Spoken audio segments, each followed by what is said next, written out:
Les doy la bienvenida entonces a cada una de ustedes y empezamos esta reunión con una oración. ¿Les parece? Pidamos la bendición de Dios. Oremos.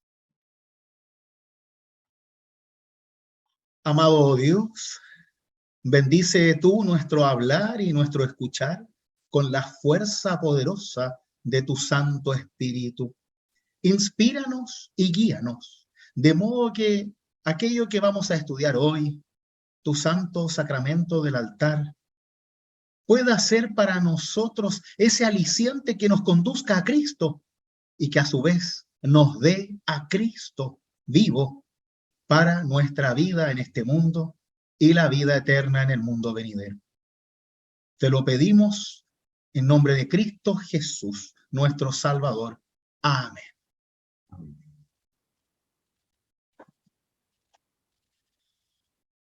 Hoy vamos a adentrarnos a lo que es el misterio de la fe. Se ha hablado mucho de Cristo como misterio. Así varias veces lo menciona el apóstol Pablo. El misterio de Cristo es el cual Dios realiza para nuestra salvación. Pero como los seres humanos no podemos entender lo que hace Cristo en su total profundidad, siempre sigue siendo un misterio. Es decir, una acción divina que supera nuestras expectativas humanas y que ahora se da hacia nosotros, se presenta hacia nosotros, se entrega hacia nosotros para nuestro propio beneficio y se da por gracia, por amor de Dios de manera gratuita. Es así que vamos a iniciar la reunión de hoy.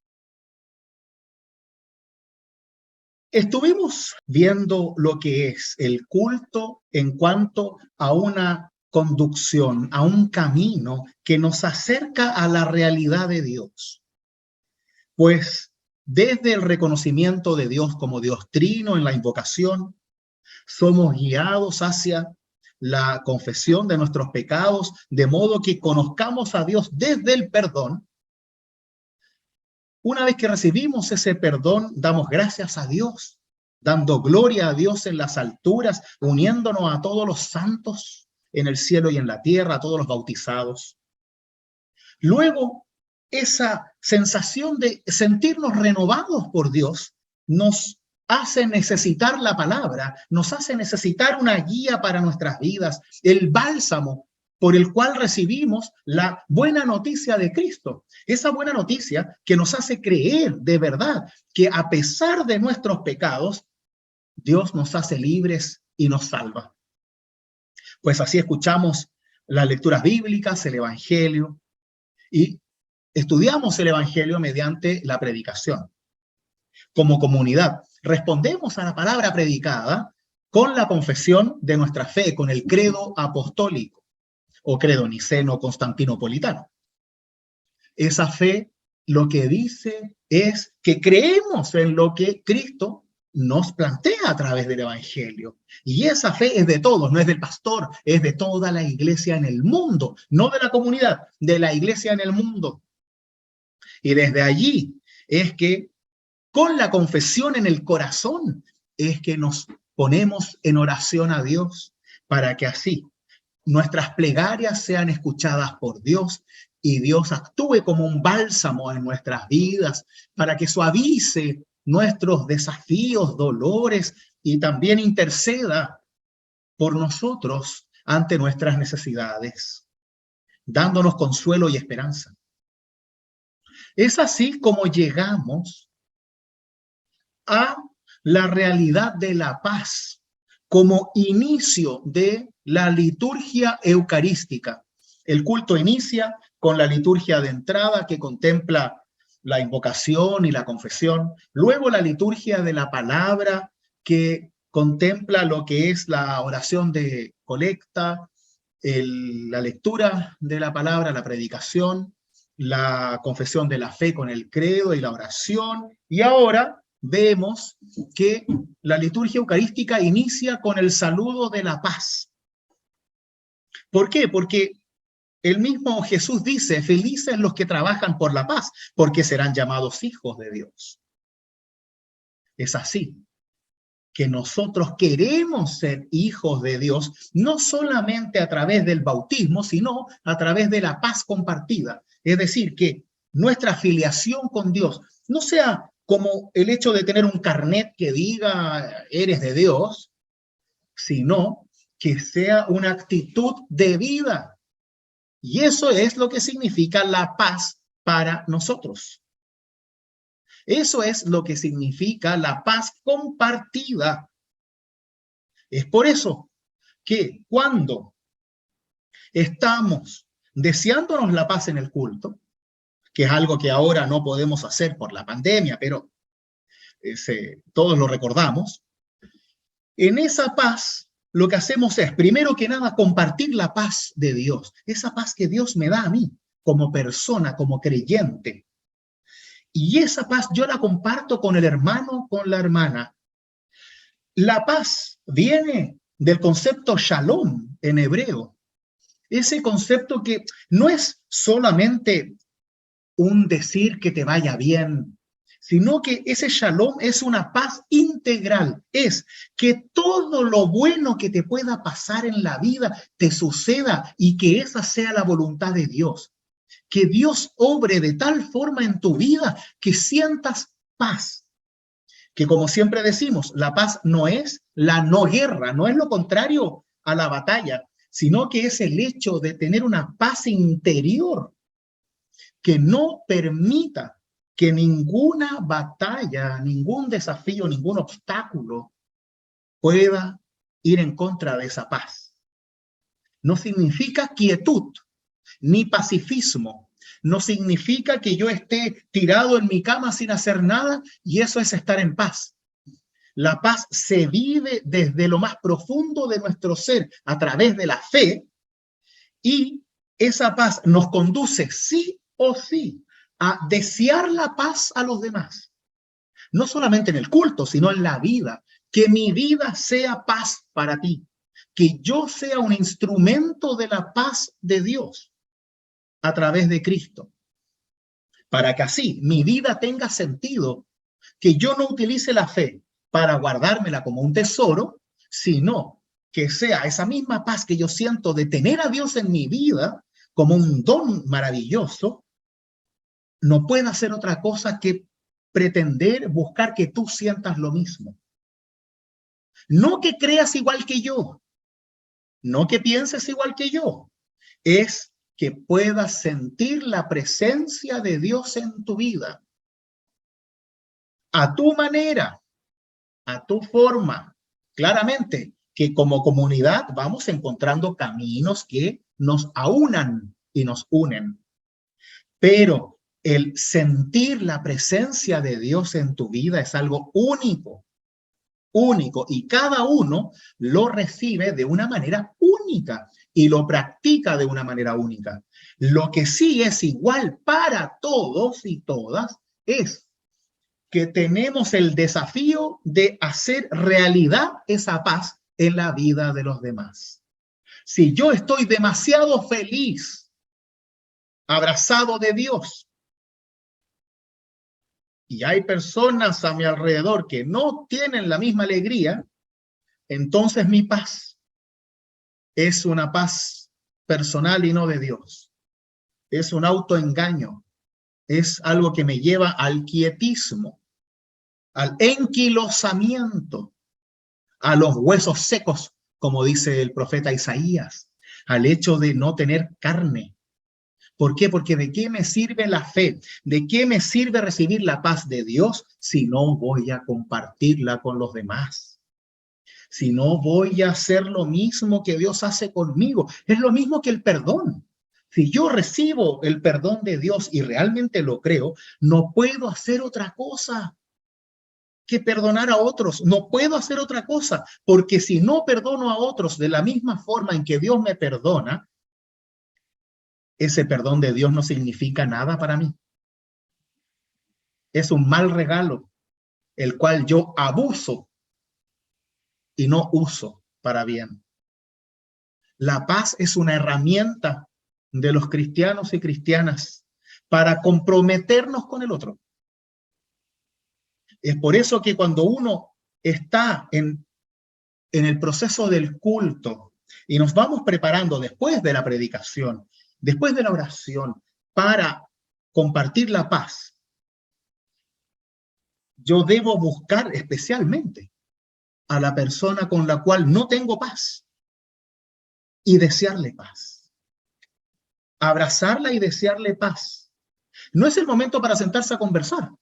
No es el momento para solucionar los problemas. Es el momento para bajar a tierra nuestras revoluciones, mirarnos a los ojos, tocarnos, abrazarnos y decir, sí, no nos entendemos, sí, estamos peleados, sí, hay un muro de diferencia entre nosotros, pero hay algo más fuerte que nuestras diferencias. Es la paz de Dios, la presencia de Dios en nuestras vidas. Y si a pesar de nuestros dolores, traiciones y rencores, no podemos desearnos paz, entonces significa que nuestra fe puede ser más una idolatría que una fe. ¿Por qué? Porque estoy poniendo mi rencor, con razón o no, por sobre mi deseo de paz hacia el otro, por sobre el mandamiento de Cristo, por sobre la fe. Y eso es algo que va mermando mi fe y la hace ser algo idolátrico, de suerte, algo que me sirve a mí nomás. Y si la fe me sirve a mí nomás, entonces no es fe. Eso puede ser un club social, puede ser cualquier cosa, pero no fe. ¿Se entiende? Es importante que vayamos tomando estas cosas en serio. ¿Por qué? Porque el culto está pensado y hecho para que nosotros nos abramos a estas posibilidades de no seguir la vida tal como es. Y a mí me ha pasado personalmente, en la propia experiencia, que es un espacio, el de la paz, para poder entregarnos al otro y poner las cosas que valen la pena sobre la fe que también vale la pena. Es bajar las revoluciones y ponerlo central en el centro. No yo, no mi ombligo, no mi humillación ni mi orgullo, sino a Cristo en medio tuyo y mío. A Cristo en medio de nuestro conflicto. A Cristo en medio de nuestro rencor. Quizás nunca podamos trabajar juntos. Quizás haya cosas que cueste más solucionar. Bien. Pero eso no quita que yo te desee lo mejor. No quita que yo, como cristiano, y tú como cristiana, no me desees lo mejor a mí. Aunque te haya fallado. Aunque tus expectativas no se hayan cumplido conmigo. Aunque no sea lo que la comunidad te espera. Aunque mis errores sean más notorios que mis dones. Con mayor razón, deseen paz.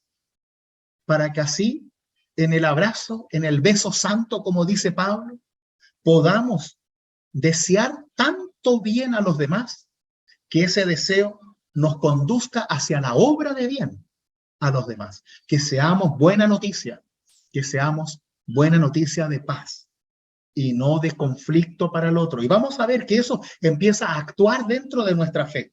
Ya no solamente a través de la creencia como doctrina y dogma. No se trata de saber lo correcto o no, sino de hacer lo correcto. Y no moralmente, sino desde la fe. En el hecho de buscar lo mejor para ti. No para controlar tu vida, no para cambiar tu vida, sino para que seas feliz. En tu forma, no en la mía. En el camino que tú elijas, aunque no sea el mío.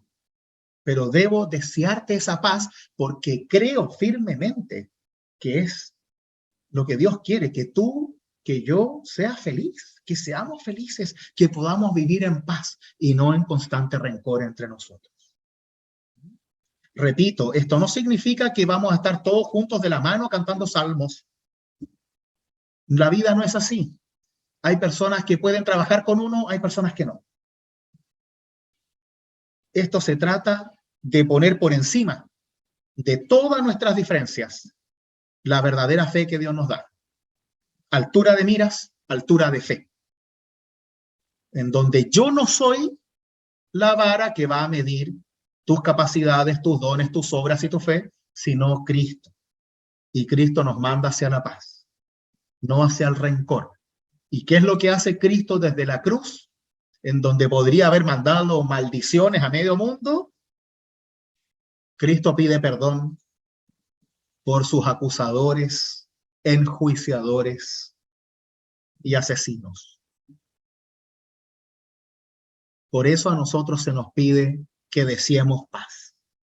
Por eso Pablo, como apóstol, al final de sus cartas y muchas veces al principio, él saluda y les desea paz a sus comunidades. Y luego le pide a sus comunidades que se saluden con la paz, que se den el beso santo de la paz, que se abracen con la paz de Cristo, para que así la fe sea real y no solamente algo que nos distinga desde nuestra etnia o ética comunitaria.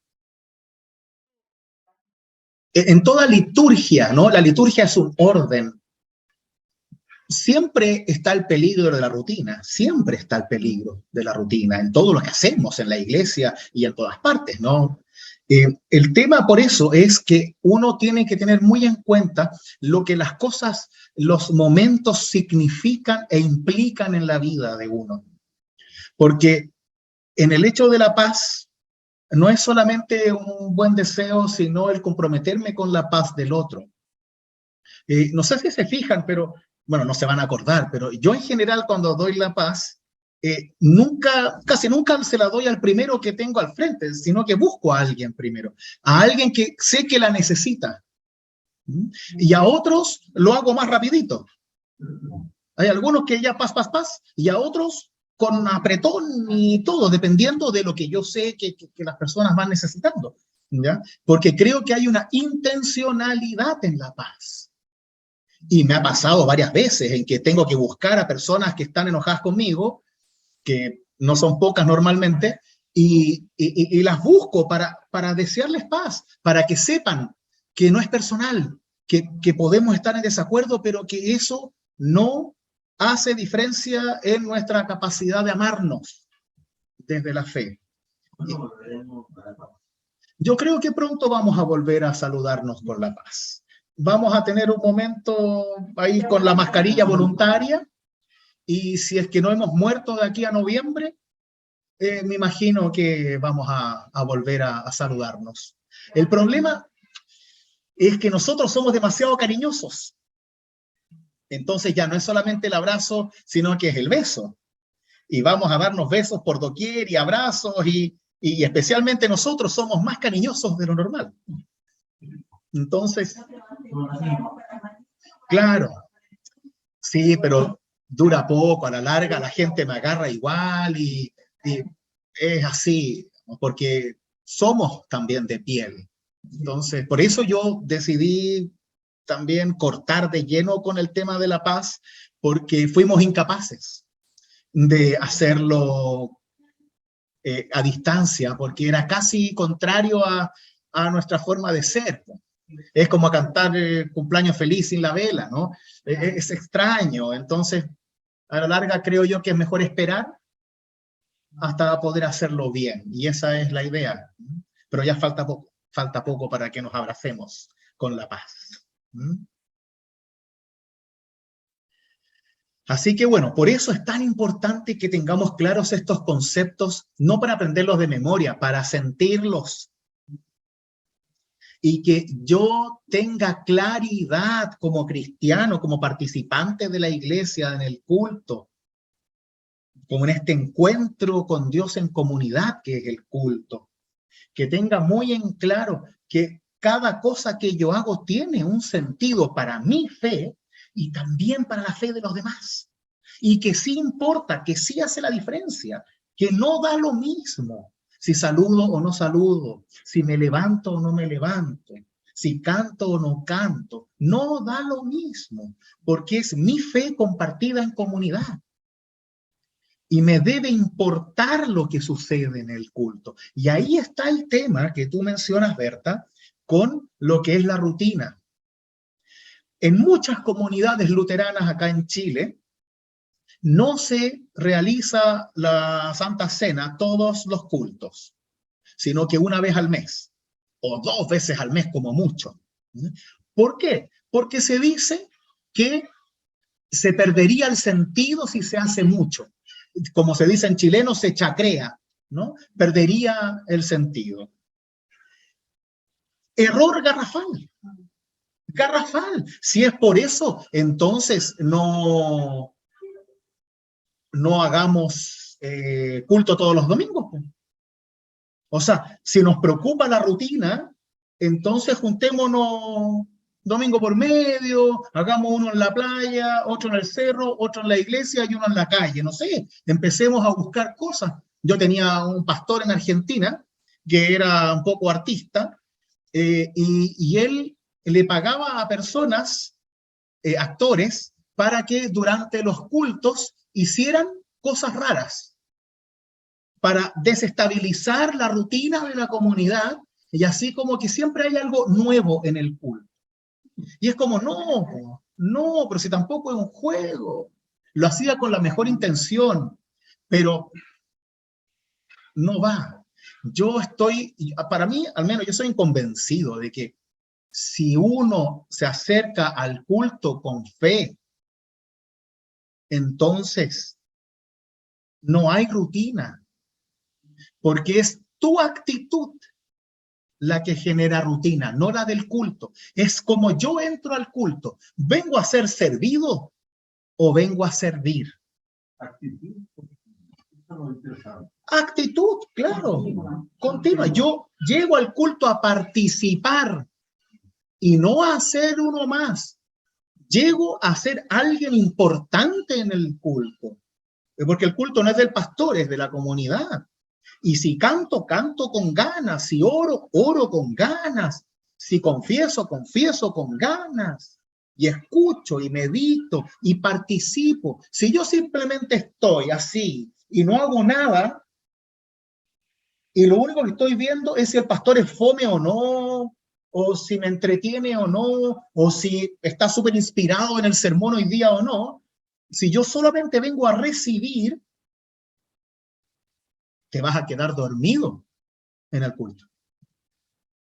Yo debo querer, necesitar el culto, querer estar con la comunidad, alegrarme de estar con ellos, dar gracias a Dios porque puedo estar. Y gracias a Dios porque puedo encontrarme con Él en el culto, además de la vida cotidiana. Y debo desearlo con ganas para que se sienta de verdad, cosa de que cada elemento del culto, cada paso, cada palabra, yo la sienta como propia. Y dé gracias a Dios por eso. Si no es rutina, claro. Es como pasar la aspiradora por el mismo lugar y mover la misma silla y levantar la misma alfombra. Y no, esto es pasar la aspiradora con música. Y participo y bailo y me muevo y le doy sentido a lo que hago. Y no es solamente hacer lo mismo, porque si tú participas, entonces no es lo mismo, porque estás tú presente. Y tú no eres la misma persona este sábado o este domingo que el próximo sábado o domingo. No eres el mismo.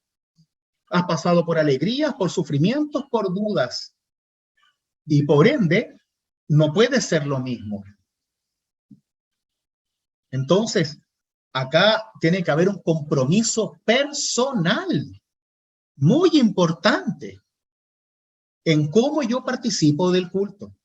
Y si quiero o no quiero, si me importa o no me importa ser instrumento de Dios en el culto para la vida en comunidad. Si quiero ser instrumento de Dios para la paz.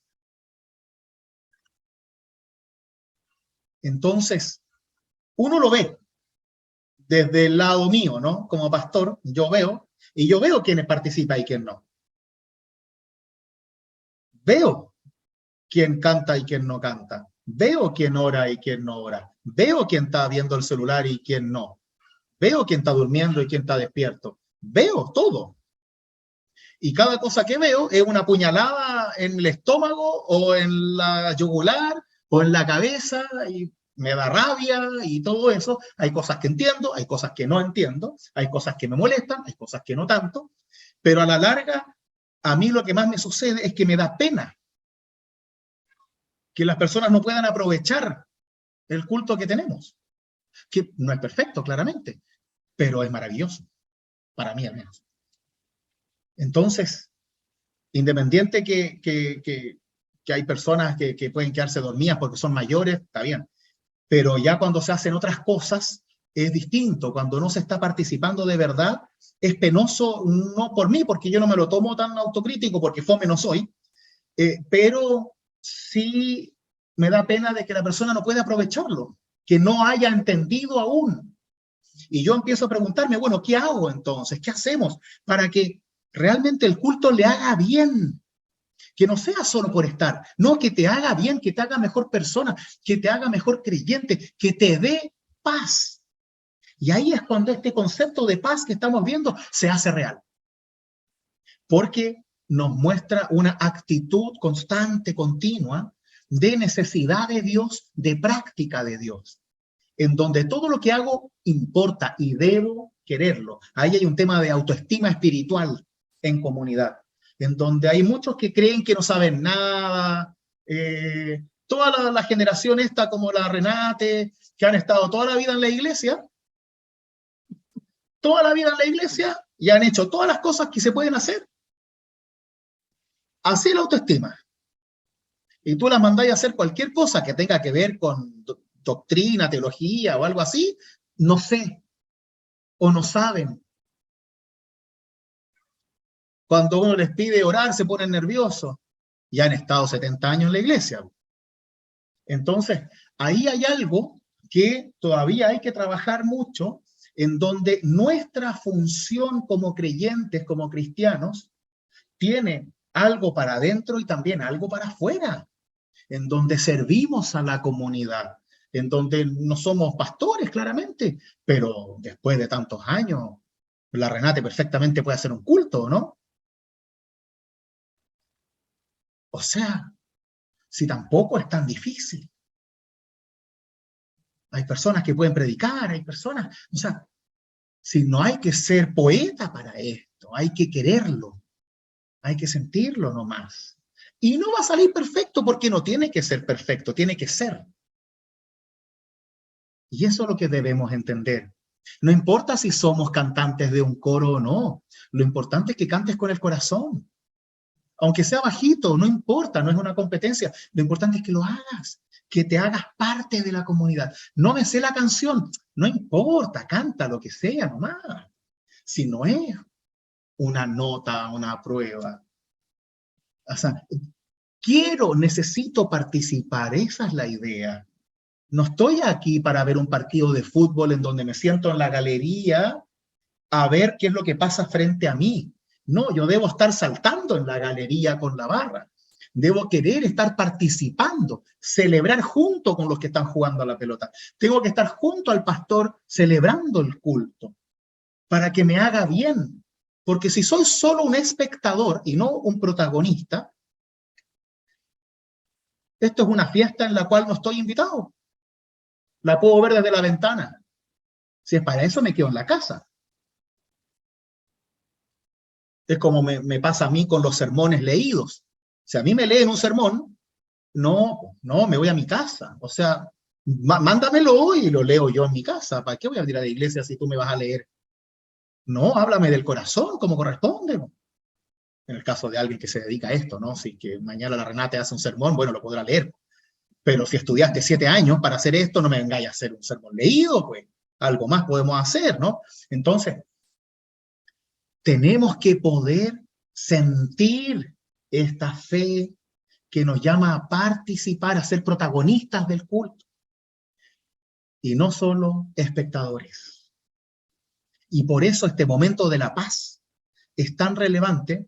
¿Por qué? Porque nos desordenamos un poco y es la oportunidad en donde vamos poniendo en práctica, como siempre decimos, el deseo de fe, el deseo de ser buena noticia para el otro. Ya escuchamos la buena noticia de Cristo. Ahora, entonces, yo tengo que ser buena noticia para ti. Y en el abrazo, en el beso de la paz, me comprometo contigo a no ser un obstáculo en tu vida, sino todo lo contrario, un trampolín para hacerte feliz.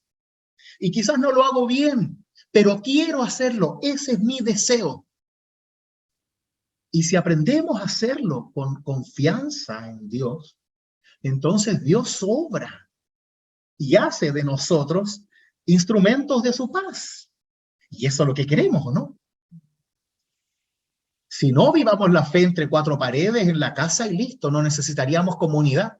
Nos iríamos al monte y estaríamos felices con los arbolitos. Pero la fe se vive socialmente. Claro, teoría y práctica. Y siempre la fe es muy dinámica, es pura práctica.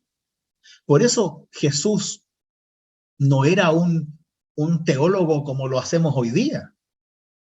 Jesús jamás habría escrito un libro sobre la Trinidad o sobre los sacramentos. A Jesús le importaba que las cosas se hicieran. Y por eso hablaba en parábolas, para que pienses, no para que te aprendes las cosas de memoria. Somos nosotros, especialmente los occidentales, que necesitamos más sistematizar las cosas como para encuadrarlas y entenderlas.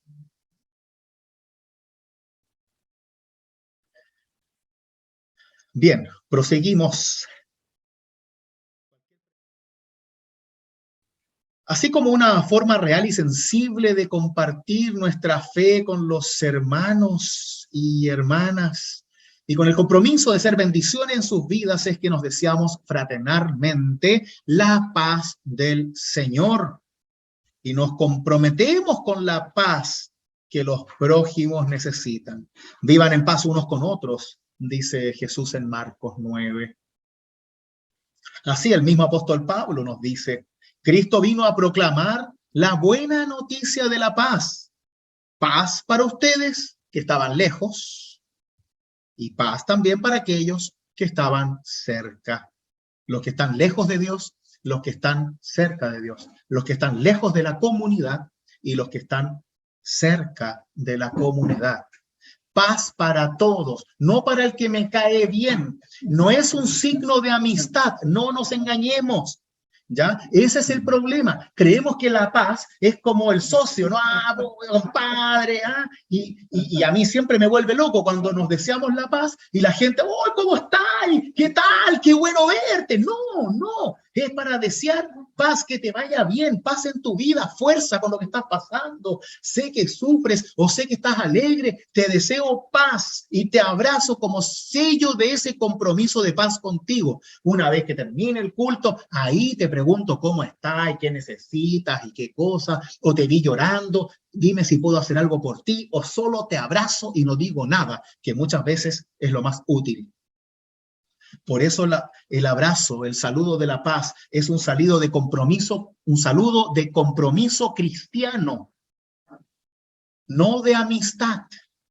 Si no tenemos que ser amigos, tenemos que ser cristianos unos con otros, tenemos que ser hermanos. Y los hermanos a veces no se llevan bien, a veces no trabajan juntos, pero se aman. Y eso es lo importante.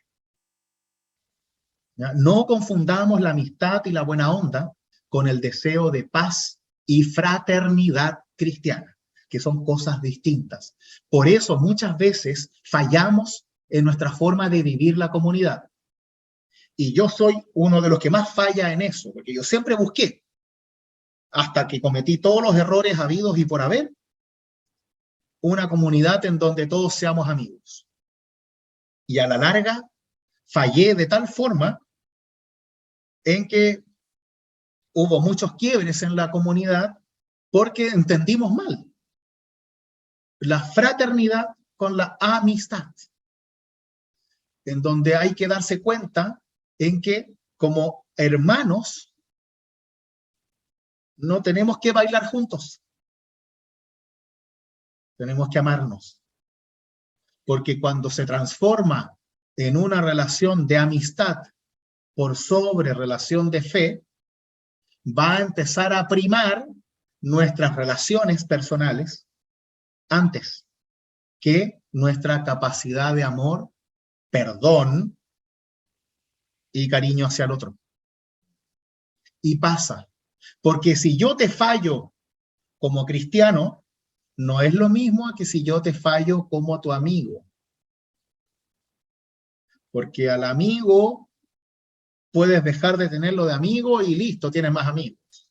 Pero al hermano no. Debes poder seguir sentándote en el mismo lugar. Deben poder seguir cantando juntos. Deben poder seguir escuchando la palabra juntos y desearse paz. Porque si no, no son hermanos. Si no, hay un problema de fe. ¿Se entiende?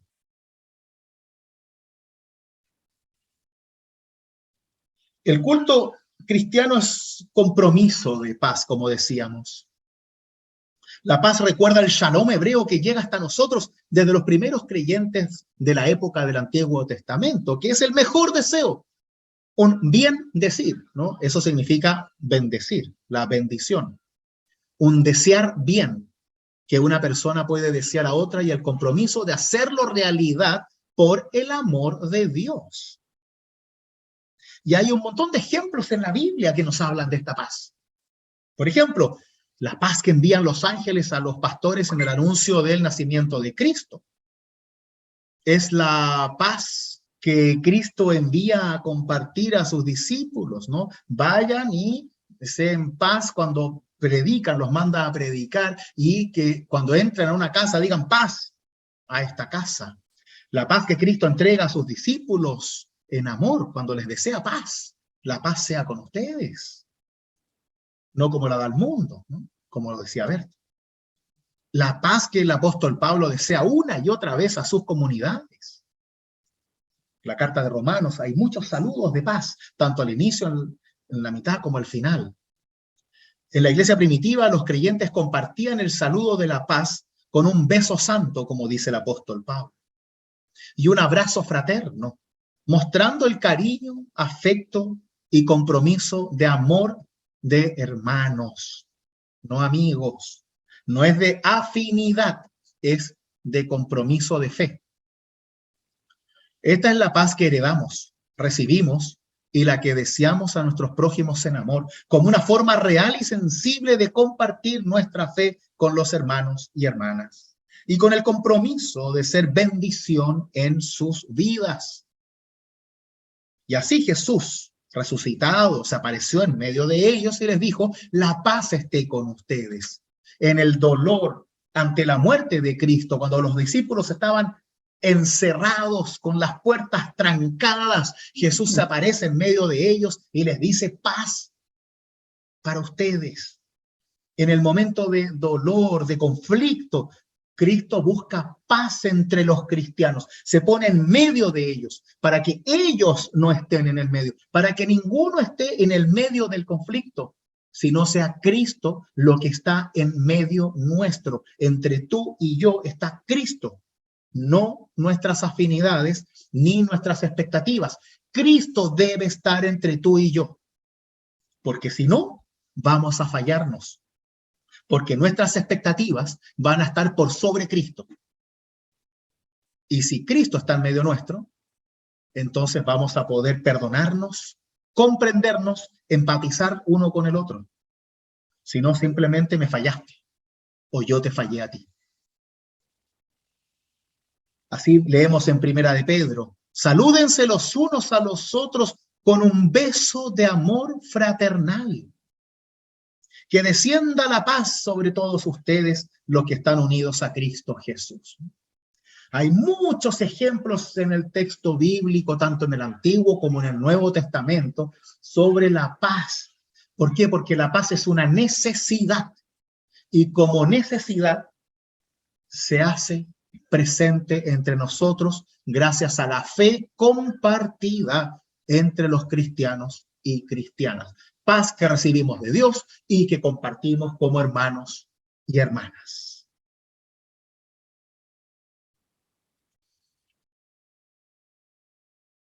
Así, luego del saludo de la paz, volvemos a nuestros lugares y decimos realizar el mandato de Cristo y ofrecer nuestros dones al servicio del Señor. Eso digo yo para invitar al ofertorio durante el culto. Una vez que la paz ha sido compartida,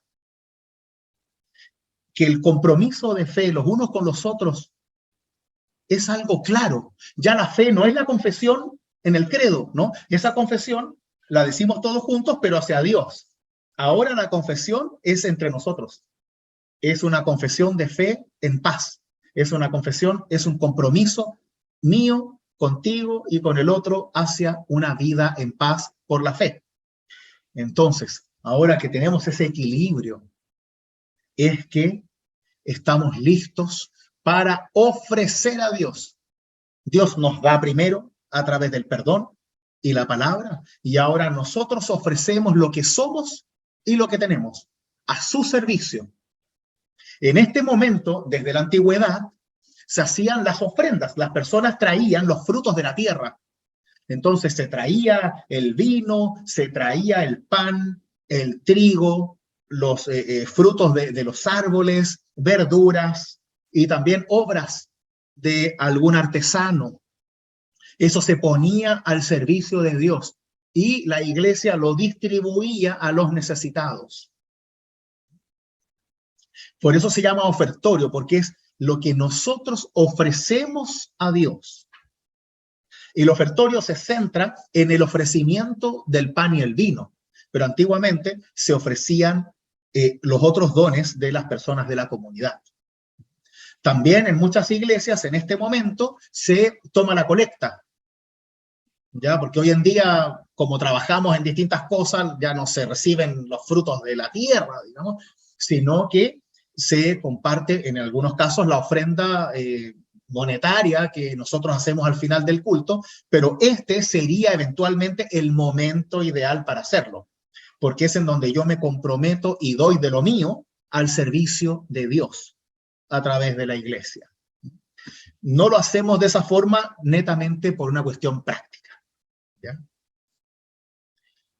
Pero debería ir ahí la recepción de la ofrenda.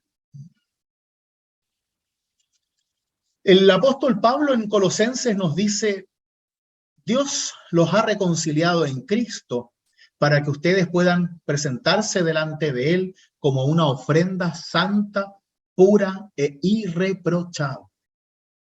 Ofrecemos nuestros dones, pero ofreciéndonos nosotros mismos. Y esa es la gran diferencia entre dar limosna y realizar un ofertorio. En el ofertorio me hago parte de lo que estoy ofreciendo. Yo mismo me ofrezco a Dios y con lo que hago ofrezco la obra que Dios ha hecho a través mío, en mi vocación, en mi trabajo. Pero lo más importante es que me ofrezco yo. ¿Por qué? Porque quiero que Dios me utilice como instrumento suyo para la paz en este mundo. Por eso las lecturas y el sermón nos recuerdan los actos de salvación de Dios. Nuestras vidas dependen de su gracia y amor. En respuesta, confesamos nuestra fe y oramos a Él, agradecidos por sus dones. Ahora le devolvemos a Dios parte de lo que nos ha dado en servicio a Él, entregándonos a nosotros mismos como ofrenda viva y ofrendando también nuestros bienes, y especialmente el pan y el vino, frutos del trabajo del hombre, como dice la antigua liturgia hebrea, con el ofertorio.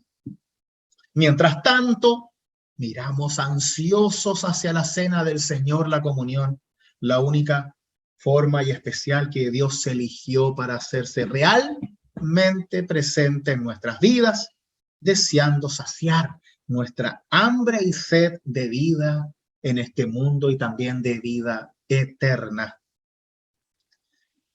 De ahí que el ofertorio se transforma para nosotros en el momento en donde somos protagonistas por un instante de esta liturgia, porque le ofrecemos pan y vino a Dios para que Él haga su obra, pero en ese ofrecimiento nos ofrecemos todos nosotros.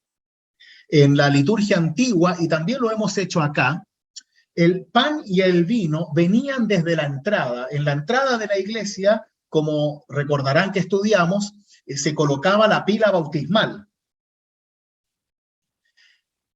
Ahí mismo también, en una mesita al lado de la pila, se colocaban el pan y el vino que iban a ser utilizados en la Eucaristía, ¿sí? Ese pan y vino estaban en la entrada y desde esa entrada se movían en procesión hacia el altar. ¿Por qué? Porque el ofrecimiento se realizaba como parte de la comunidad hacia Dios. Entonces recorría toda la iglesia para que todo el mundo viera que estaba ese ofrecimiento comunitario a Dios. Hacía toda la vuelta de la iglesia. Ya llegaba al altar, el pastor o oficiante tomaba los elementos y desde allí iniciaba la institución de la Santa Cena, que son las palabras de Cristo. Pero eso se realizaba siempre de manera comunitaria, no lo hacía el pastor, sino que personas de la comunidad llevaban el pan y el vino. Eso lo hicimos un buen tiempo también en Valparaíso, pero siempre depende de tener los recursos humanos y la gente que lo haga, digamos, también se puede hacer aquí. Muchas de estas cosas se dejan hacer únicamente por un tema de recursos humanos o practicidad o para que el culto no se haga tan largo, ¿ya? Porque todo eso demora tiempo. A mí me encanta hacerlo, pero hay personas que se quejan. Entonces, cuesta encontrar el equilibrio a veces. Y como siempre hay algún simpático que dice que predico mucho o que canto mucho o cosas así, entonces, bueno, hay que encontrar un equilibrio para todas las personas de la comunidad.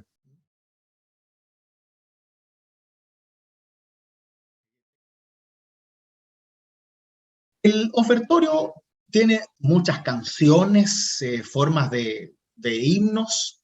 En este caso, entendemos desde el punto de vista de lo que ofrecemos a Cristo para recibir de Cristo.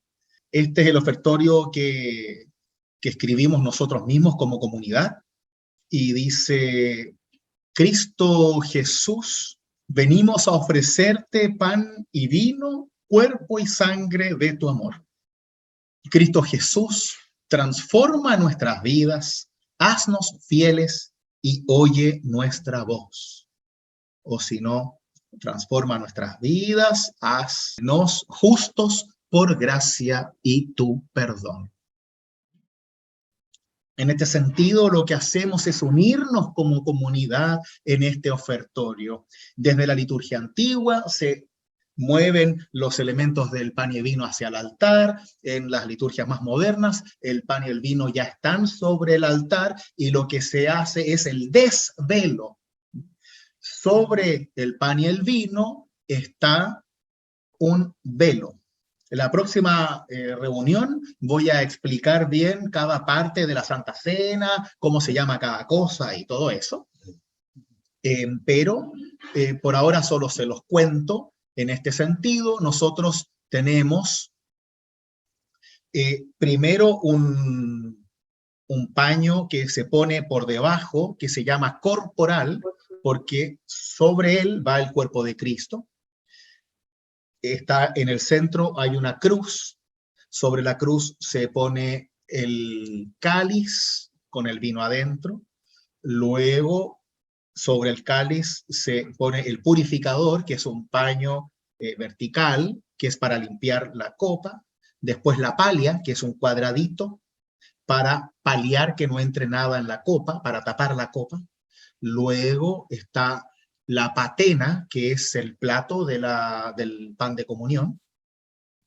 Y sobre ello está el velo, como el velo de las novias, que viene a mostrar un misterio. Se desvela el misterio que en cuanto Dios obra, el pan y el vino van a ser para nosotros verdadero cuerpo y verdadera sangre de nuestro Señor Jesucristo.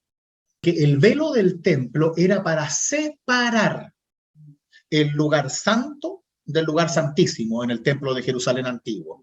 En este caso, el velo es para manifestar el misterio, en donde se tapa la Eucaristía para que uno no tenga contacto con eso que vamos a recibir después.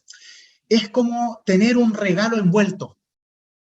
Si yo te paso un regalo sin envolver, como lo he hecho, tú ya lo viste. Si yo te lo paso envuelto, entonces tú tienes esta ansiedad de no saber qué es. Ese velo y desvelo tiene esa intención de que volvamos a ser ingenuos, aunque sabemos lo que hay, que nos dejemos sorprender por la obra de Dios. Y por eso se desvela, se muestra.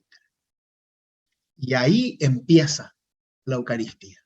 Se desvela el misterio. Y por eso cuando se termina la institución, las palabras de Cristo, se dice, este es el misterio de nuestra fe. Porque no sé, y tú tampoco, cómo es que Dios obra de tal forma para hacer de esos elementos del mundo un elemento divino en donde se transmite su gracia y presencia. Por eso es un misterio. Y es tan importante eso que debemos cuidarlo. Porque si no lo reconocemos como misterio, podemos malgastar nuestras vidas intentando teologizarlo hasta que empecemos a matarnos entre nosotros. ¿Cómo ha sucedido a lo largo de la historia? Sucedió en los primeros siglos, sucedió específicamente en la época de la Reforma y ahora también nos seguimos peleando por estas cosas. ¿Desde cuándo se utilizan los distintos elementos para la liturgia? Ya entiendo. Eso desde los primeros siglos del cristianismo. Ya cuando la iglesia se establece como parte de la religión del Imperio Romano, cuando deja de ser perseguida, ya en los escritos de los padres aparece el orden de la Eucaristía, en donde aparece que hay que cuidar los elementos del altar para el polvo y cosas así. Entonces, por ejemplo, el velo es lo primero que apareció en cuanto a cuidado de los elementos. En efecto. Y después apareció el corporal. ¿Para qué? Para separar lo que es Santa Cena de lo que no es. Pero estos son agregados posteriores que la Iglesia va poniendo para una mayor comprensión del misterio. Pero uno puede hacerlo sin los paños también. Es más que nada por una cuestión de orden y de pasos. Pero el paño no es sagrado, es un paño. Y puede ser diferente. Cada comunidad va a utilizarlo según un espíritu litúrgico. De hecho, puede usar uno un cáliz de greda o de oro y no importa, o vino de misa o jugo o pan ácimo o un pan normal. ¿Por qué? Porque los elementos del mundo siguen siendo del mundo. Lo importante es cómo nosotros los utilizamos en comunidad para el bien de la comunidad en cuanto a la recepción de la gracia de Dios. Pero no son ley, si pudiésemos decirlo de esa forma. Lo importante es que haya pan y vino. También se puede ser un pan grande. Podemos tomar todos de la misma copa o usar los vasitos. Todo ese tipo de cosas tienen que ver más con la necesidad y el contexto de cada comunidad que con la teología. Lo único importante de la Eucaristía o Santa Cena son las palabras de Cristo, que son las palabras de institución, que son estas.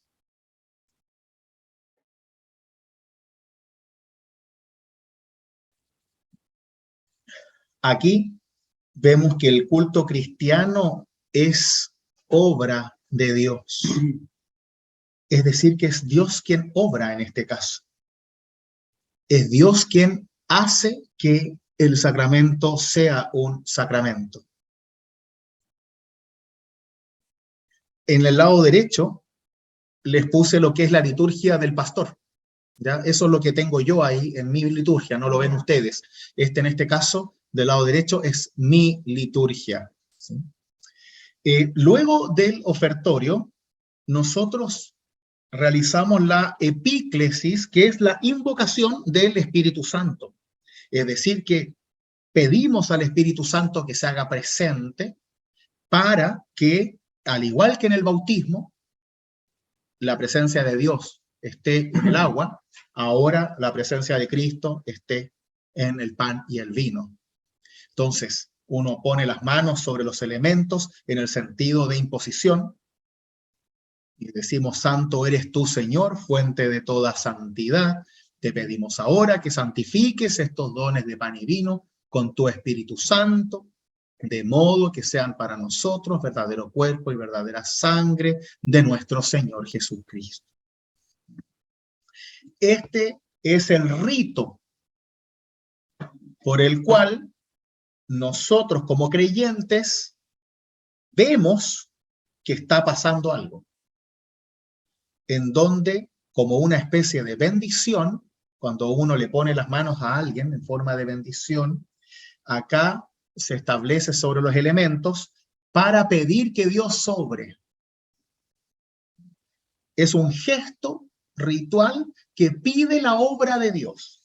El pastor no hace magia, ¿eh? Es pedir que Dios haga su obra en los elementos del pan y el vino. ¿Por qué? Porque esto no depende del pastor, lo puede realizar cualquier cristiano. Luego, las palabras de institución son las que hacen al sacramento. Lutero siempre explicaba que sacramento es palabra más elemento y gracia de Dios.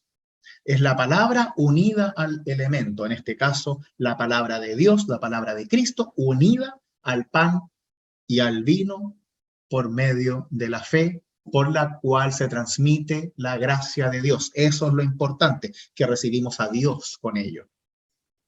Y lo que hace la institución es la palabra de Cristo, no la palabra del pastor. Por eso las palabras de institución, donde se instituye la Santa Cena, son las palabras de Cristo.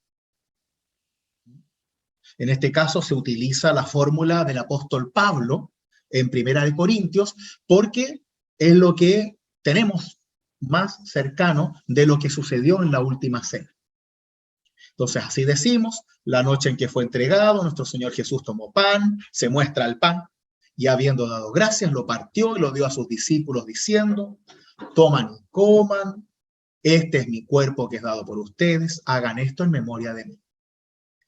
Luego, después de haber cenado, Jesús tomó la copa, se toma la copa, se muestra, Y habiendo dado gracias, la dio a ellos, diciendo: beban todos de ella. Esta copa es el nuevo pacto en mi sangre, derramada por ustedes y por muchos, para el perdón de sus pecados. Hagan esto todas las veces que beban en memoria de mí.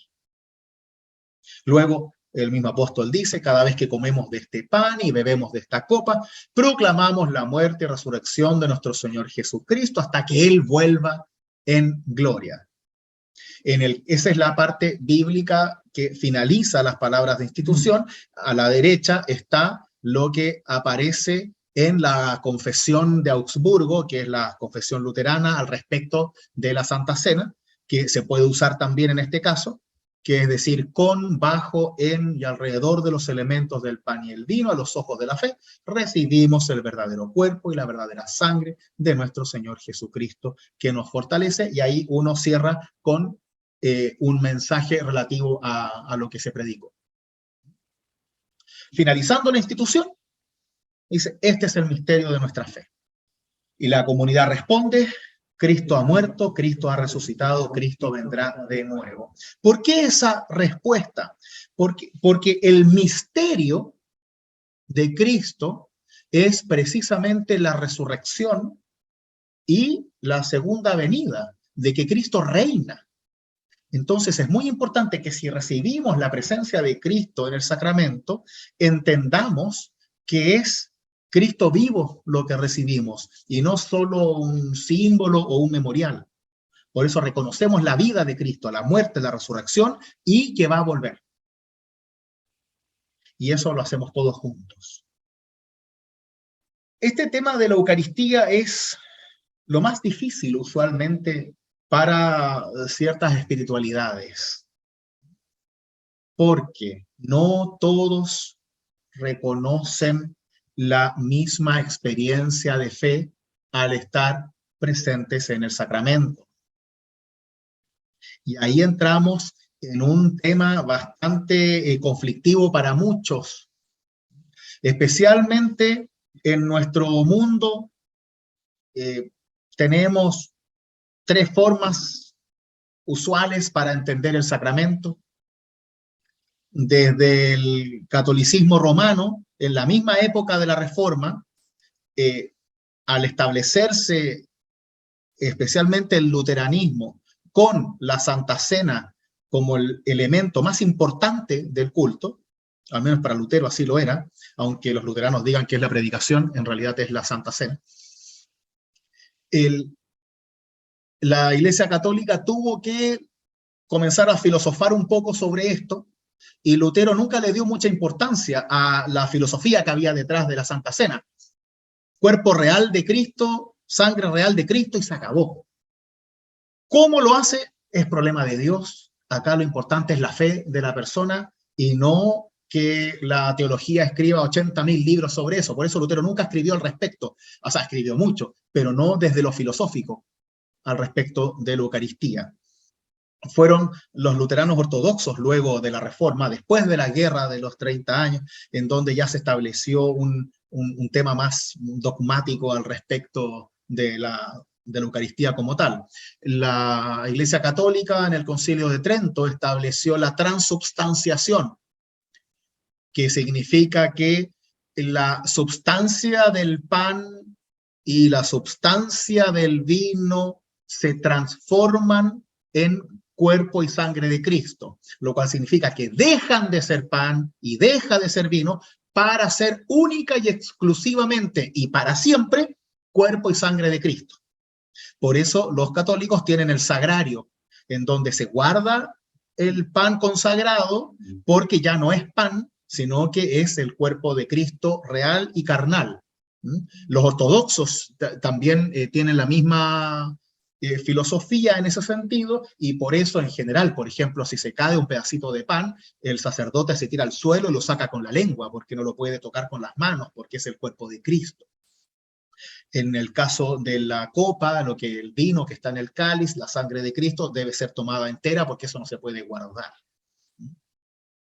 La única razón, para que no me lo pregunten, de que no le den el vino a la gente en la Iglesia Católica es por practicidad, nada más, no hay ninguna cosa teológica al respecto. Es porque sale muy caro. y porque iban muchos curados a tomar la Santa Cena siempre. Entonces, por eso en la Iglesia Católica se decidió eliminar el vino, ¿ya? Y se inventó después que el sacerdote lo da en nombre de todos, pero eso es chaya nomás. En realidad es netamente práctico. Y en el caso de la Iglesia Ortodoxa se mezcla muchas veces el pan con el vino en la misma copa, es un asco, pero está teológicamente muy bien porque une todo el cuerpo y la sangre de Cristo y te lo dan así como en una cucharita que te la tiran dentro de la boca, en donde no hay contacto. En el caso luterano, nosotros creemos en la consubstanciación, lo cual significa consubstanciación. La católica es transubstanciación, viene de substancia, transformación de la substancia, y para nosotros es con la substancia, lo cual significa que junto con el pan y el vino está el cuerpo y la sangre de Cristo, en el pan, con el pan, alrededor del pan. En todas partes del pan está el cuerpo de Cristo y lo mismo en el vino. Está realmente presente el cuerpo de Cristo, no de forma imaginaria, sino realmente presente, de verdad. Pero el pan no deja de ser pan y el vino no deja de ser vino. De la misma forma que el agua en el bautismo, a pesar de que contenga la presencia real del Espíritu Santo, sigue siendo agua también. Entonces nosotros creemos en la unidad de los elementos, en la gracia y presencia de Dios. El elemento contiene esa gracia de Dios que yo recibo. ¿Por qué? Porque no la puedo recibir así nomás. Es como si yo te digo, imagínate el cuerpo de Cristo y recíbelo. No, porque somos personas sensoriales. Y es por eso que al recibir el cuerpo de Cristo lo recibimos en un elemento del mundo y sensorial, el pan, ya sea el pan que sea. Y lo mismo con el vino, lo recibimos sensorialmente. Lo sentimos. El agua en el sacramento se siente, se percibe. No es imagínate el bautismo, no, se siente. Por eso en muchas iglesias se bautiza a la persona entera en el agua, ¿no? Mayor sensación todavía, mayor percepción. Bien, bien que se haga así, ¿no? Porque es una señal de una renovación total en Dios, ¿sí? Porque se siente el agua. De hecho, la persona debería estar desnuda, pero obviamente no puede hacerse, ¿no? ¿Ya? Al principio era así. Con Juan Bautista se supone que estaban desnudos. ¿Mm? Entonces, es así como entendemos el sacramento desde el luteranismo, ¿no? Como la consubstanciación.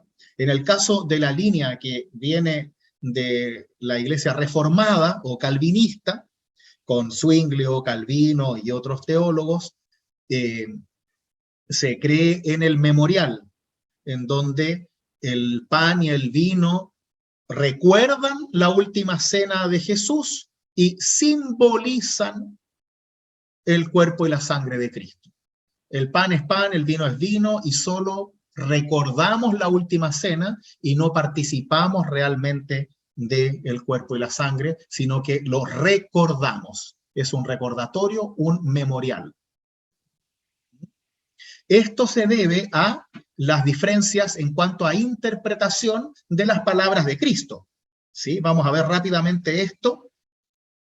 En las palabras de institución vemos que dice, tomen y coman.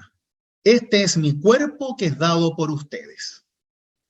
Para Lutero y también los católicos y ortodoxos dicen, bueno, Jesús dice, este es mi cuerpo, entonces este es mi cuerpo.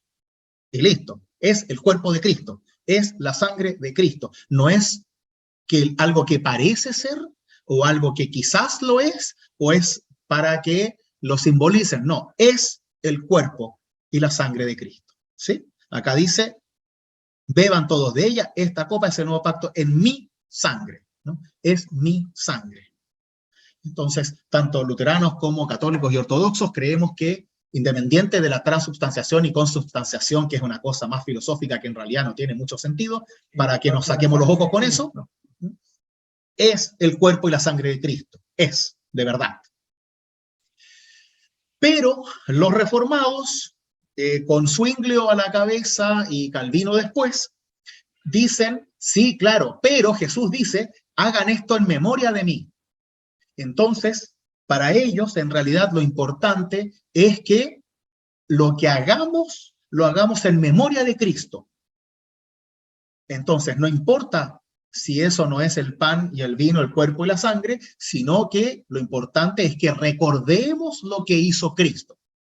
Por eso en las iglesias evangélicas en general y también en la iglesia anglicana a veces, en algunas no, se establece esa visión, porque vienen de ese lado usualmente de memorial, ¿ya? En donde no es que la Santa Cena no sea importante, para nada, es muy importante, pero no tienen esta concepción de estar recibiendo realmente a Cristo, sino de normalmente celebrar lo que Cristo hizo y recordar.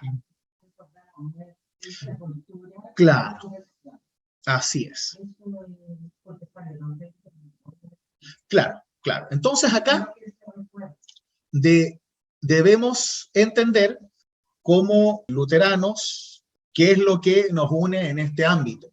Para mí, personalmente, como ya lo saben, la Eucaristía es lo más importante del culto, sí o sí. ¿Por qué? Porque es Dios para nosotros. Para mí no es en memoria de Cristo, para mí es Cristo vivo. ¿Ya? Así lo veo, así lo entiendo, así lo vivo.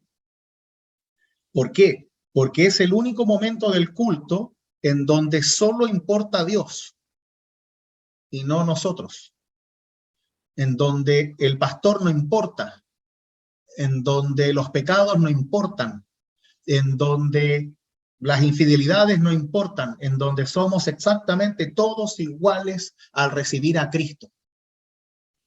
Y creo que ese regalo que Dios nos da junto con el bautismo es lo más potente y profundo que podemos recibir como seres humanos, porque no depende de nuestra respuesta, sino depende de que lo recibamos solamente. Es Dios el que hace la obra en el sacramento y no nosotros. Y por eso lo considero tan fundamental e importante. Y es lo único que realmente, desde lo litúrgico y el culto, no depende del pastor ni de la comunidad, depende solo de Dios. Y por eso para mí es central. Para mí un culto sin Santa Cena no es un culto. Mi visión personal. La palabra es muy importante, pero la palabra también la puedo leer en mi casa. El culto sin Santa Cena, en donde para los luteranos se nos presenta Cristo realmente en el pan y el vino, o sea que no solamente lo estamos recordando, sino lo estamos recibiendo de verdad para que nuestras vidas estén llenas de Cristo. No puede haber algo más importante que eso, desde mi visión. Para otros será la palabra más importante y hay otros que la Santa Cena ni la pescan. Para mí no podemos dejar de lado el mayor regalo que Dios nos da, que es el hecho de poder recibir a Cristo.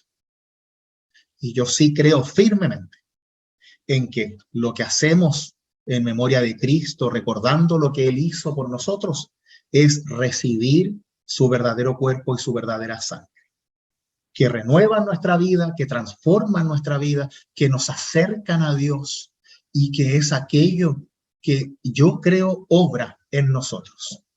Por eso creo que la Santa Cena no se le puede negar a nadie, independiente si hizo la primera comunión o no.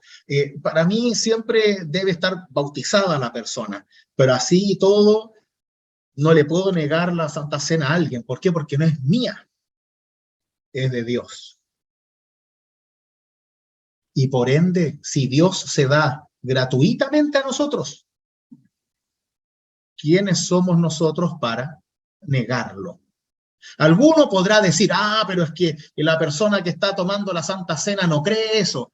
Bueno, o que la persona es pecadora. Bueno, yo no lo soy. A la larga no se trata de quién sabe más, y eso es lo importante, porque hay algo que se discute mucho en teología y es si Dios obra sobre el creyente o no durante la Eucaristía y en su vida. Es decir, que si Dios opera en ti en la Santa Cena. Algunos dicen que no, que solamente tú lo recibes y tú tienes que ver qué haces con tu vida. Yo realmente creo que Dios hace algo, y por eso para mí, y siempre lo digo, mientras más pecador eres, mientras más malo eres, mientras más en el abismo estés, entonces con mayor razón tienes que ir a tomar el sacramento, porque Dios está presente ahí. Y ahí no depende de tu comprensión de la palabra, no depende de tu autocrítica, no, depende de lo que Dios va a hacer en ti. Porque si voy a esperar hasta tener la fe perfecta, la fe correcta, pucha, voy a estar esperando ¿cuánto? Hasta que mi autoestima sume y crea que ya, ahora soy digno. No, nadie es digno. Claro. No se trata de la dignidad de la persona, y eso es lo que tenemos que entender. Por lástima, en la Iglesia Católica eso se hizo tan presente, y es para mí el peor error de la Iglesia Católica. Más que los curas no se casen y todas estas cosas, no, eso da lo mismo. Acá, que la Santa Cena no sea para todos es el peor pecado de la Iglesia Católica. ¿Por qué? Porque hacen discriminación en cuanto a dignidades y por cumplir ritos previos que te hacen pensar erróneamente que tú estás más preparado que otros.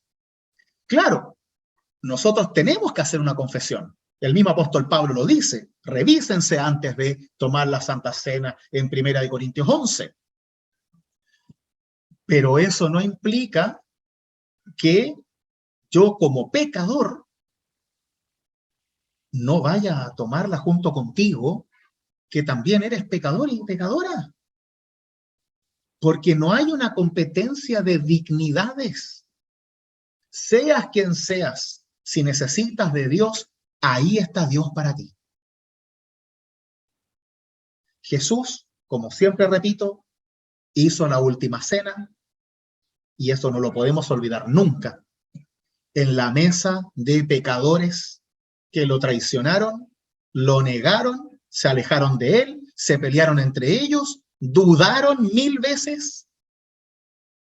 Entonces no me vengan a decir que la Santa Cena es para los dignos.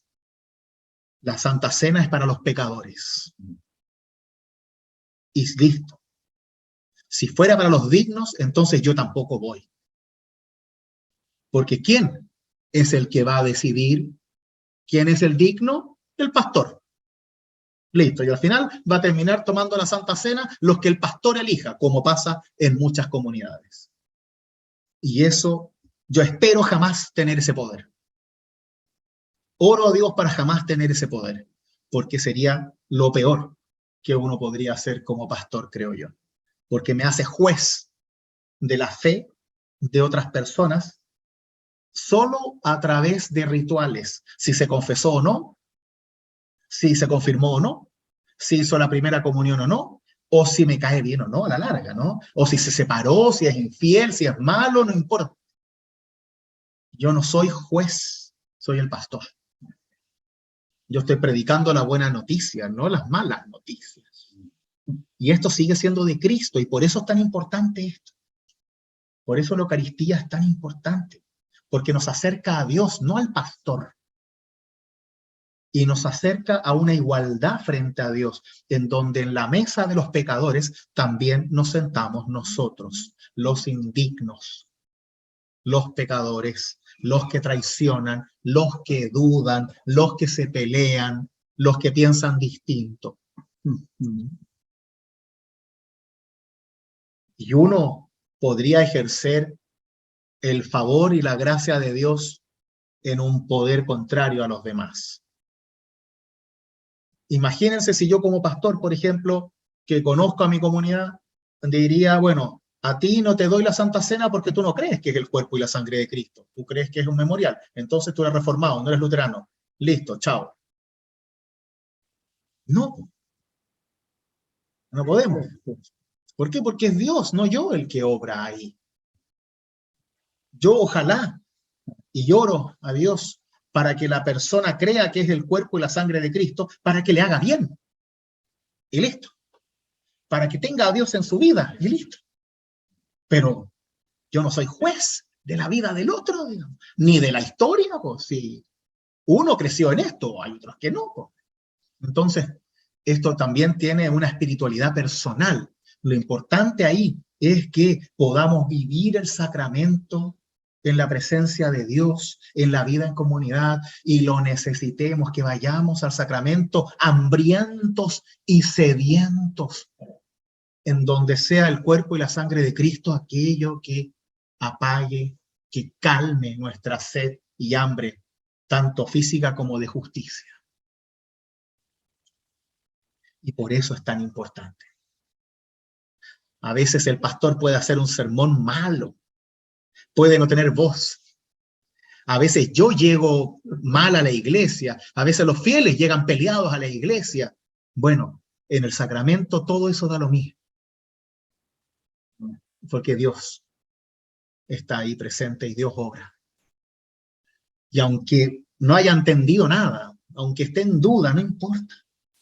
Ahí voy a recibirlo con fe, esperando que Dios haga el milagro en mí. Esperando que Dios transforme esta piedra dura, esta cabeza dura, en una cabeza creyente, en un corazón humilde, en alguien necesitado de Dios y agradecido de Dios. Por eso me encanta nuestra fe, me encanta, me da una paz increíble porque me hace entender que hay cosas que no dependen de nosotros y esa necesidad constante de control que tenemos, también sobre la fe, en el sacramento no están. Y ahí somos lo que somos frente a Dios. Y Dios sabe lo que hace.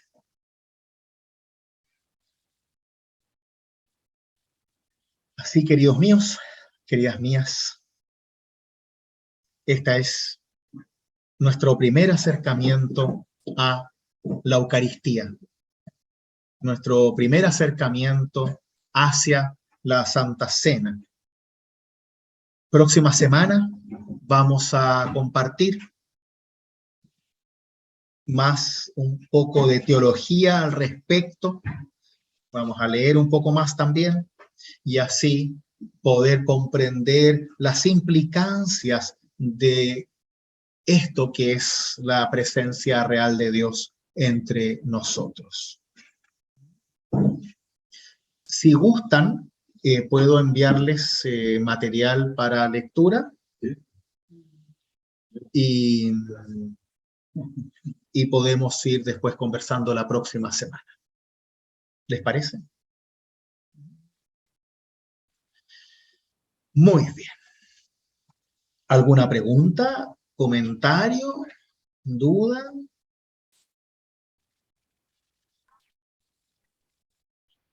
Yo quiero hacer un comentario. Hace muchos años me tocó vivir que una persona joven que había cometido un error de juventud, en la iglesia como castigo le quitaron la Santa Cena por 2 meses. No me cabía en la cabeza, pero así fue. ¿En dónde fue eso? En Estados Unidos.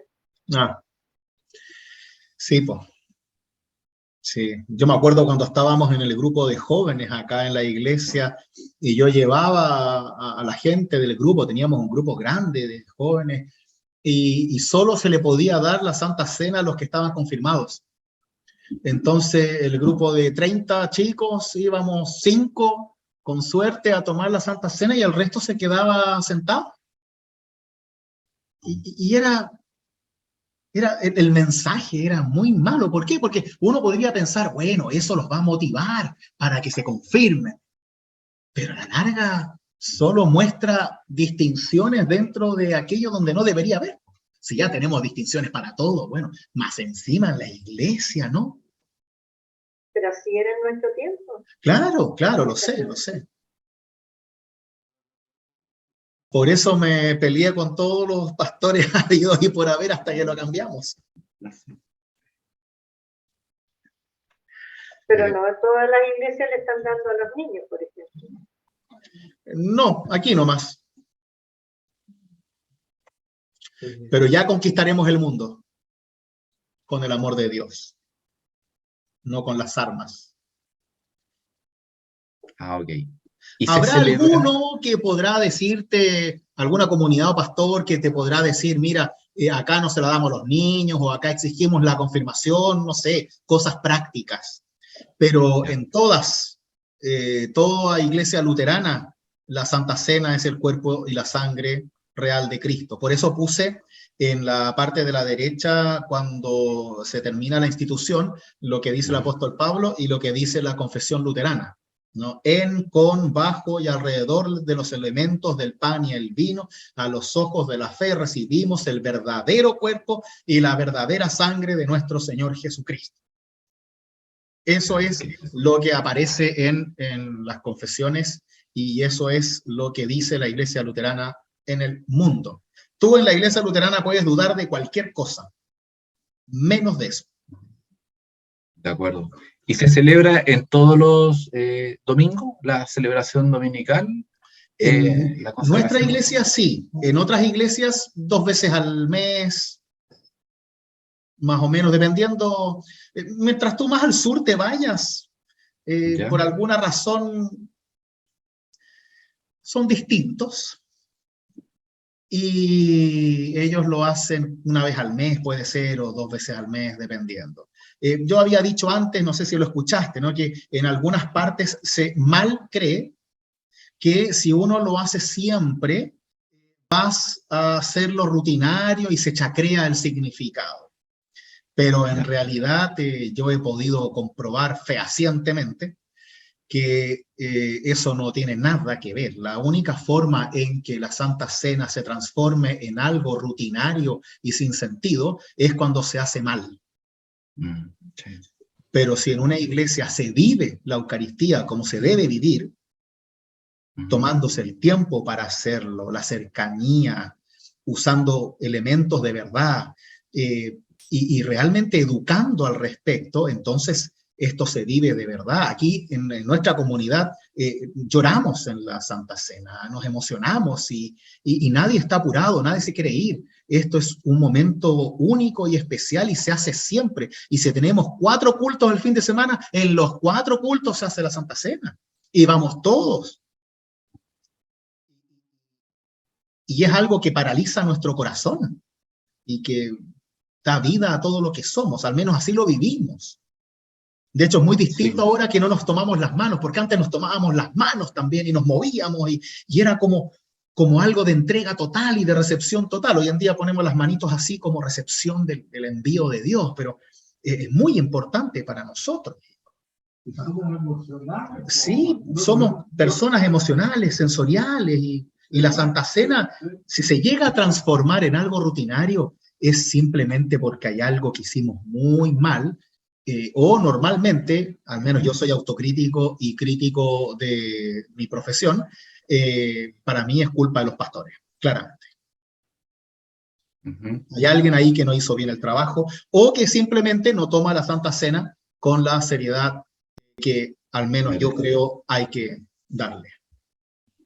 Perfecto, de acuerdo. Lo último, comentar un poco, bueno, como estábamos con esto de la Santa Cena, con este tema, se me vino a la memoria una película en la vida de Monseñor Romero, que está con el pueblo en la iglesia que está tomada por los militares y, y la gente estaba esperando a Monseñor Romero para que hiciera la misa y tomara lo que estaba dentro de la iglesia, que era el pan y el vino consagrado.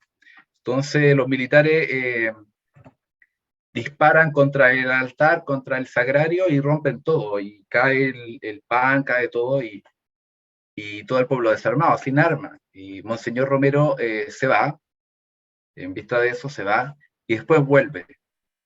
Vuelve, entra a la iglesia con los milicos armados y todo, entra y recoge todo, recoge del suelo el pan, la copa y sale. Y hace, digamos, la celebración afuera con el pueblo. Fue algo sumamente emocionante, o sea, al punto de correr el riesgo de la vida, porque realmente sienten y sentía el pueblo que ahí estaba Jesús, ¿no? Cristo en el pan y el vino. Fue algo muy emocionante, a mí me emocionó mucho eso en la vida de Monseñor Romero. Es que yo creo que tal como tú lo dices en el ejemplo, es tomar en serio las cosas que son de Dios. Se podría haber hecho de otra forma también, podría haber instituido nuevo pan y nuevo vino y lo demás se devuelve a la tierra. Eso así se hace con aquello que sobra, se guarda o se devuelve a la tierra de donde ha salido. Eso es lo que dicta el ritual. Pero el mensaje ahí es lo relevante en cuanto a que es respetar lo sagrado y que lo sagrado sirva a las personas. Lo sagrado no sirve si yo lo idolatro y le prendo velitas. Lo importante es que lo sagrado me transmita la fe. Exactamente. Claro, eso era lo que estaba en ese contexto, lo que no se consideró que era sagrado por un grupo de personas. Monseñor Romero le dio ese valor, o sea, que era algo realmente importante, que trascendía la vida para el pueblo. Por eso el acto de profanación, que es lo que se realizó ahí, se vence con un nuevo acto de consagración. Por eso los cristianos siempre, desde lo ritual, estamos en constante desafío de, al ser profanados o al nosotros mismos profanar aquello que ha sido sagrado para algunos, volver a hacerlo sagrado, volver a consagrar, para que así el sentido de aquello que alguna vez ha remitido, vinculado a Dios, siga siendo así. Por eso lo importante no es si te queman la iglesia o no. Lo importante es lo que tú haces con tu comunidad en ese espacio.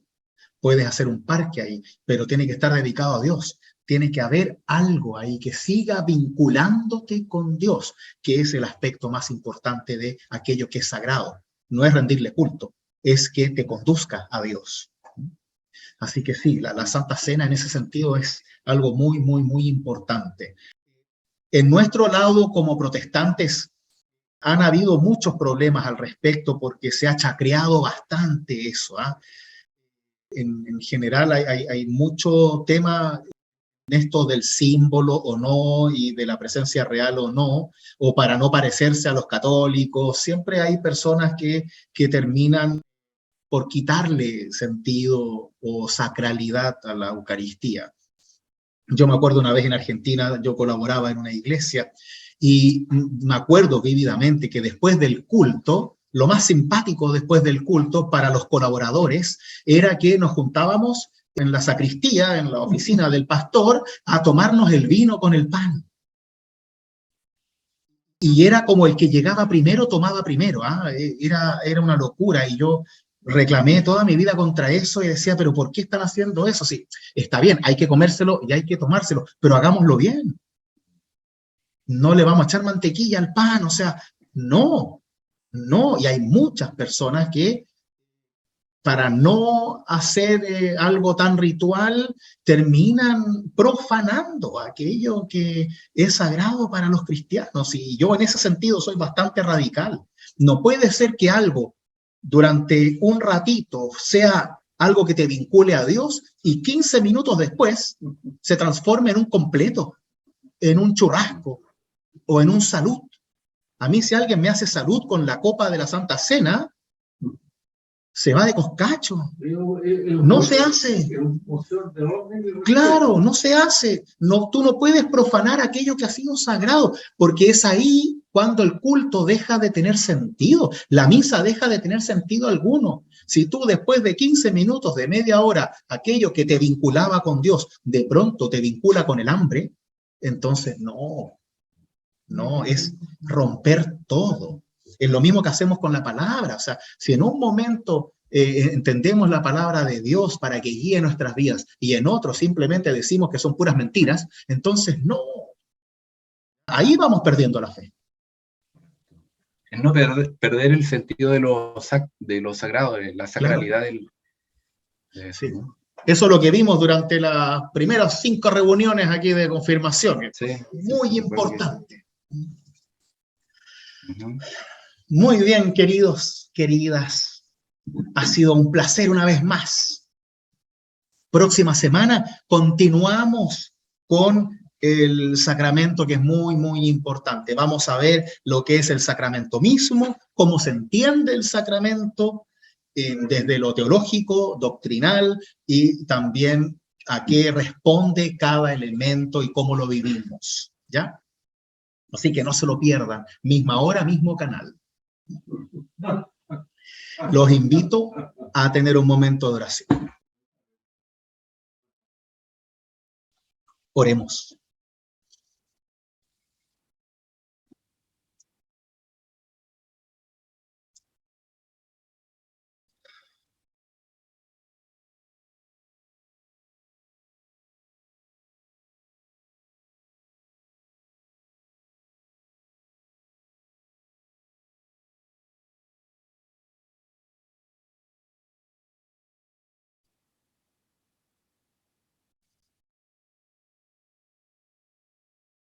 Amado Dios, tú sabes nuestras necesidades, tú conoces nuestros miedos, ansiedades, desesperanza, también nuestros dolores. Acércate a nosotros como tú prometes. Ven hacia nosotros para que a través de tu palabra y de tus sacramentos podamos percibirte,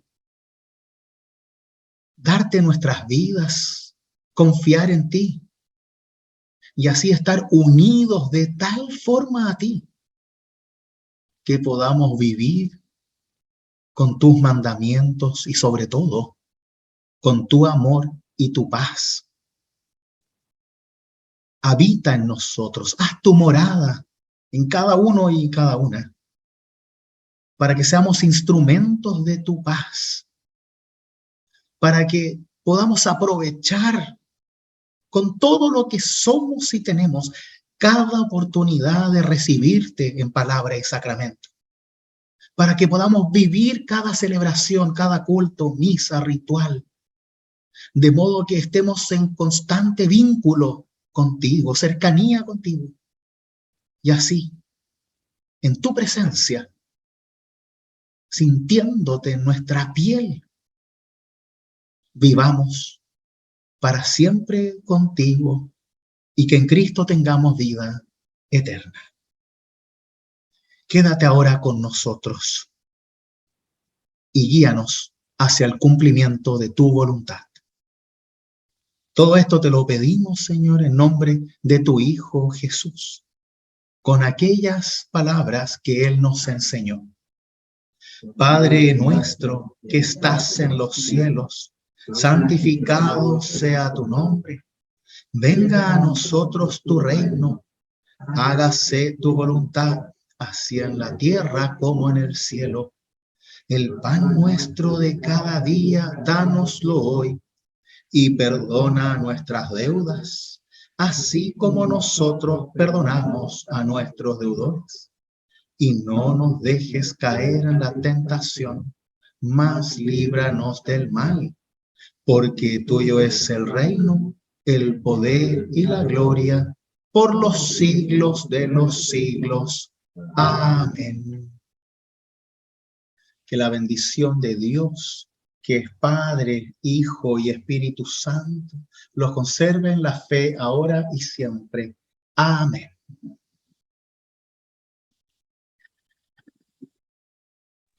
Muchas gracias. Queridos. Estuvo maravilloso. Gracias. Gracias. Buenas tardes. Nos vemos la próxima semana. Buenas noches a todos. Gracias a todos. Nos vemos. Hola, Cuídense. Sofi. Chao. Hola. Muchos Chao, buenas cariños. noches. Chao. Hola. Igualmente.